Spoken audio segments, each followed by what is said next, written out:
बहुत समय पहले की बात है। भारत की धरती पर एक ऐसा राज्य था जहां बाहर से सब कुछ सुंदर दिखाई देता था, लेकिन अंदर अराजकता और अन्याय का राज था।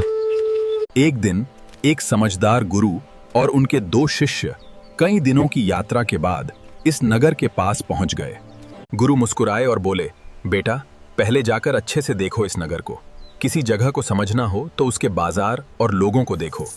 आओ आओ, टका सेर भाजी, टका सेर खाजा। वाह!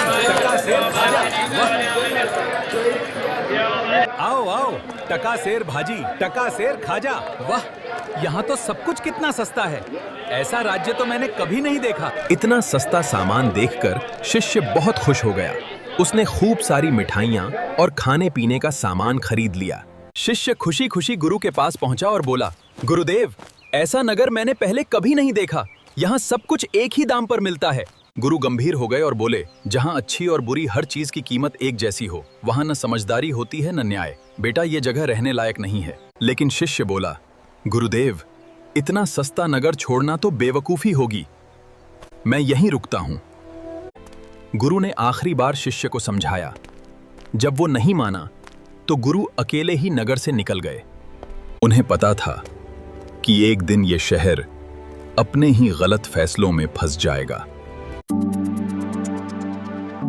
दिन बीतते गए। शिष्य ने नगर में एक छोटा सा घर बना लिया। हर दिन वह सस्ती मिठाइयाँ, पूरी, कचौड़ी और तरह तरह के पकवान खाता। उसे लगने लगा कि गुरु की बात गलत थी और उसने सही फैसला लिया है। कुछ ही महीनों में रोज के स्वादिष्ट भोजन का असर दिखाई देने लगा। शिष्य इतना मोटा हो गया कि उसे तेज चलने में भी कठिनाई होने लगी। उसी नगर में एक अमीर व्यापारी अपना नया मकान बनवा रहा था। राजमिस्त्री दिन रात मेहनत कर रहे थे, लेकिन निर्माण में कई लापरवाहियां हो रही थीं।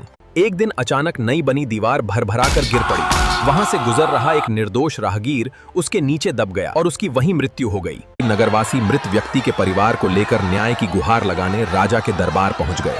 सभी को उम्मीद थी कि राजा सही फैसला करेगा। राजा ने बिना पूरी बात सुने ही ऊंची आवाज में कहा, जिसकी भी गलती है उसे तुरंत फांसी दे दो। सैनिक सबसे पहले राजमिस्त्री को पकड़ लाए। राजमिस्त्री डरते हुए बोला, महाराज, मेरी गलती नहीं है, चूना खराब था इसलिए दीवार गिरी।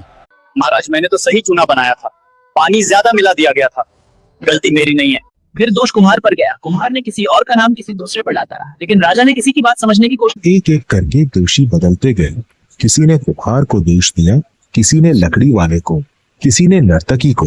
आखिर बिना किसी सही कारण के फैसला बदलते बदलते सैनिकों ने एक निर्दोष आदमी को पकड़ लिया। लेकिन जब उसे फांसी देने ले गए तो पता चला कि वो बहुत दुबला है और फांसी का फंदा उसके गले में ठीक से नहीं बैठा। राजा ने कहा, कोई मोटा आदमी पकड़ ला। जी महाराज, जैसा आपका आदेश।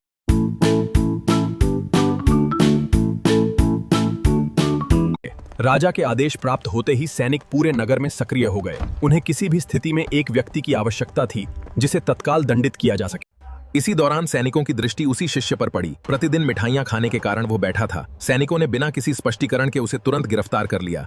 मैंने कोई अपराध नहीं किया है, मैंने कोई अपराध नहीं किया है, मुझे छोड़ दो, आगे बढ़ो, अपराधी, सैनिकों ने मैं उसकी निर्दोष एक भी हूँ। बात नहीं सुनी और उसे घसीटते हुए फांसी के मैदान की ओर ले गए। मृत्यु को सामने देखकर शिष्य को अपने गुरु की सीख याद आई। उसकी आंखों से आंसू बहने लगे। उसने मन ही मन प्रार्थना की, काश मैंने उस दिन गुरु की बात मान ली होती। उसी समय गुरु उस नगर पहुंचा जहां शिष्य को फांसी दिया जा रहा था। उन्होंने अपने शिष्य को देखा और तुरंत समझ गए कि अब केवल बुद्धिमत्ता ही उसे बचा सकती है। गुरु ने कहा, महाराज, आज का मुहूर्त अत्यंत शुभ। जो व्यक्ति आज फांसी पर चढ़ेगा वो सीधे स्वर्ग प्राप्त करेगा और अगले जन्म में महान राजा बनेगा। यदि इतना महान सौभाग्य उपलब्ध है तो ये अवसर मैं किसी और को क्यों दूं? राजा ने घोषणा कर दी कि फांसी पर वही स्वयं चढ़ेगा। मंत्री और सैनिक उसे रोकने का प्रयास करते रहे, परंतु वो किसी की बात सुनने को तैयार नहीं था। कुछ ही क्षणों में चौपट राजा अपनी ही मूर्खता का परिणाम भुगतने को विवश हो गया। पूरे राज्य में गहरा सन्नाटा छा गया। नगरवासियों को यह स्पष्ट हो गया कि जहां न्याय का अभाव होता है और शासक विवेकहीन होता है, वहां अंततः विनाश निश्चित होता है।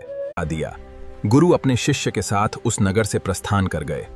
शिष्य ने अपनी भूल स्वीकार की और जीवन भर बुद्धि एवं सत्य के मार्ग पर चलने का संकल्प लिया। तब से यह कथा प्रसिद्ध हो गई, अंधेर नगरी चौपट राजा।